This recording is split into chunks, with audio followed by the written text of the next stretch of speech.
বোমাটিকে আরো ধ্বংসাত্মক করতে সে ইচ্ছে করেই বাক্সের ভেতর হাজার হাজার পেরেক ভরে দেয়। এরপর সাবধানে ডিটোনেশন ডিভাইসটি বসিয়ে শক্ত টেপ দিয়ে বাক্সটি আটকে দেয়। তার পরিকল্পনা ছিল এই বোমার প্যাকেজটি একটি কুরিয়ার কোম্পানিতে পাঠানো। সর্টিং ক্লার্ক প্যাকেজটি হাতে পেয়ে খুলে চেক করেনি, বরং সে রোজকার মতো বাক্সটি জোরে ঝাঁকিয়ে দেখে। শব্দ শুনে তার মনে হয় এটা কোনো দামি ধাতব জিনিস, তাই সে নিশ্চিন্তে সেটাকে ট্রাকে তুলে দেয়। শেষমেশ ডেলিভারি ম্যান প্যাকেজটি গ্রাহকের কাছে পৌঁছে দেয়। বোঝাই যাচ্ছিল মহিলাটি অনেকক্ষণ ধরে অপেক্ষা করছিল। ডেলিভারি পেয়েই সে তর সইতে না পেরে সেটা খোলে আর সাথে সাথেই ডিটোনেশন ডিভাইসটি চালু হয়ে যায়। এরপর পুলিশ ঘটনাস্থলে এসে পৌঁছায়। তাদের সন্দেহ হয় এটা সমাজের ওপর প্রতিশোধ নিতে কোনো সন্ত্রাসী হামলা। এতে মোট 10 জন মারা যায় আর 20 জনেরও বেশি আহত হয়। ভাগ্যক্রমে ডেলিভারি ম্যান কেবল সামান্য আহত হয়েছিল। তার দেওয়া ঠিকানার সূত্র ধরে সোয়াট টিম দ্রুত সন্দেহভাজনকে খুঁজে বের করে, কিন্তু লোকটিকে একদম নির্দোষ দেখাচ্ছিল। সে জানায় সে শুধু একটা ডেলিভারি কোম্পানির কর্মী এবং আগের দিন এক অচেনা লোকের হয়ে কুরিয়ারে এমন 2টো প্যাকেজ জমা দিয়েছিল। 2টো প্যাকেজের কথা শুনে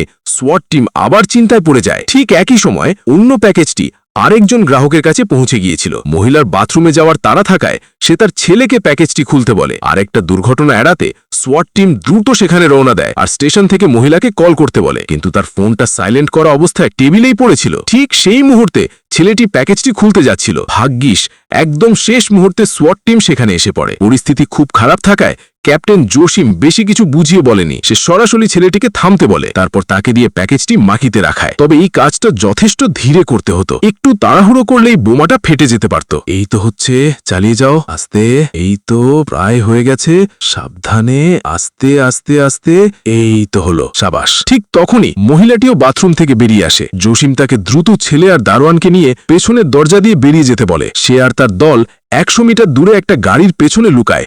এরপর রিমোট দিয়ে একটা রোবট গাড়ি চালিয়ে আস্তে করে প্যাকেজটা তুলে নেয়। শহরের মাঝখান হওয়ায় তারা অল্প সময়ে বোমা ফাটানোর ভালো জায়গা পাচ্ছিল না, তাই 2 ঘনমিটারের চেয়েও ছোট এই ব্লাস্ট প্রুফ চেম্বারটাই তাদের একমাত্র ভরসা ছিল। রোবট গাড়িটা সরে যাওয়ার পর বোম ডিসপোজাল কর্মীরা সাবধানে চেম্বারের দরজা আটকে দেয়। 3, 2, 1 ফায়ার। ভাগ্যক্রমে ব্লাস্ট প্রুফ চেম্বারটি বিস্ফোরণের ধাক্কা সামলে নেয়।